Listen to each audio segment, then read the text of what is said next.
Hello guys, today I am going to show you two important accessories for our GoPro.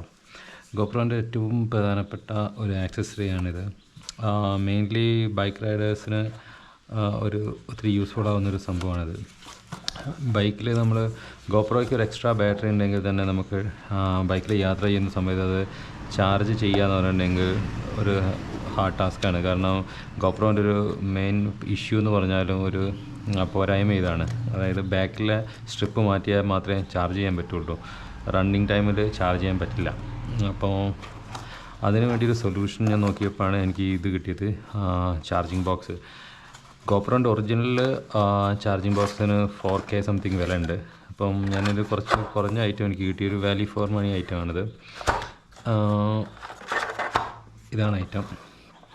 Okay, ഇതിനകത്ത് 3 indicators ഉണ്ട്. Red, yellow, green. Red എന്ന് പറഞ്ഞാൽ battery തീരെ law ആയത്, yellow എന്ന് പറഞ്ഞാൽ ഓൾമോസ്റ്റ് ഫില്ലായിരിക്കുന്നത്, ഗ്രീൻ എന്ന് പറഞ്ഞാൽ കംപ്ലീറ്റഡ് ഫുള്ളി ഫില്ലായത്. 3 സ്ലോട്ട്സാണ് ഇതിന് വരുന്നത്. You can see 3 slots.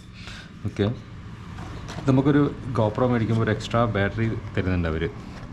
ഈ ബാറ്ററി ഇപ്പം കറൻ്റ്ലി ഞാനിത് ഷൂട്ട് ചെയ്തിരിക്കുന്നതും ഗോപ്രോയിലാണ്, ഗോപ്രോ 12-ലാണ്. അപ്പം ഇത് കണ്ടിന്യൂസ് ആയിട്ട് 2 hours യൂസ് ചെയ്യുമ്പോൾ തന്നെ ബാറ്ററി ഡ്രെയിൻ ആയി പോകും.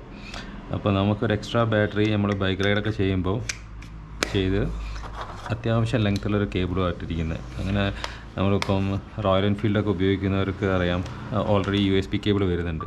നമുക്ക് ഡയറക്റ്റ് ഇതിൽ പ്ലഗ് ചെയ്ത് USB ചാർജ് ചെയ്ത് കഴിഞ്ഞാൽ ഇത് നമ്മൾ ടാൻ ബാഗിൽ എന്തെങ്കിലും ഇട്ട് കഴിഞ്ഞാൽ ഓട്ടോമാറ്റിക് ഇത് ചാർജായി ഫില്ലായിക്കോളും. അത് നമ്മൾ കറൻ്റ്ലി ഉപയോഗിക്കുന്ന ബാറ്ററി ഡ്രെയിൻ ആയി കഴിയുമ്പോൾ അതെടുത്ത് ഇതിലേക്കിട്ട് ഇത് റീപ്ലേസ് ചെയ്യാം. അങ്ങനെയാകുമ്പോൾ നമ്മുടെ യാത്രക്കിടയിലെ ചാർജിങ് പ്രോബ്ലം സോൾവ് ആവും. ഇതിൻ്റെ കോസ്റ്റ് വരുന്ന ഏകദേശം 1200 സംതിങ് ആണ്. ആമസോണിലുണ്ട്, അതിൻ്റെ ലിങ്ക് ഞാൻ ഡിസ്ക്രിപ്ഷനിൽ കൊടുത്തേക്കാം.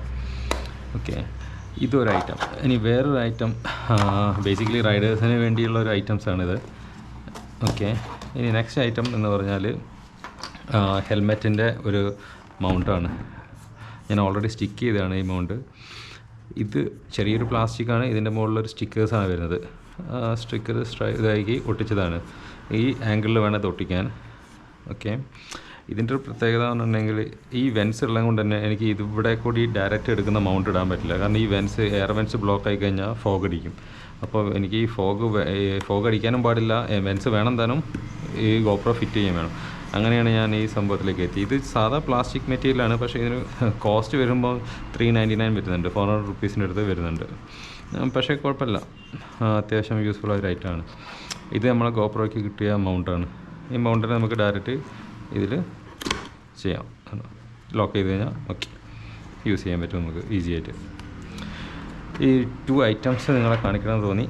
Okay, thank you.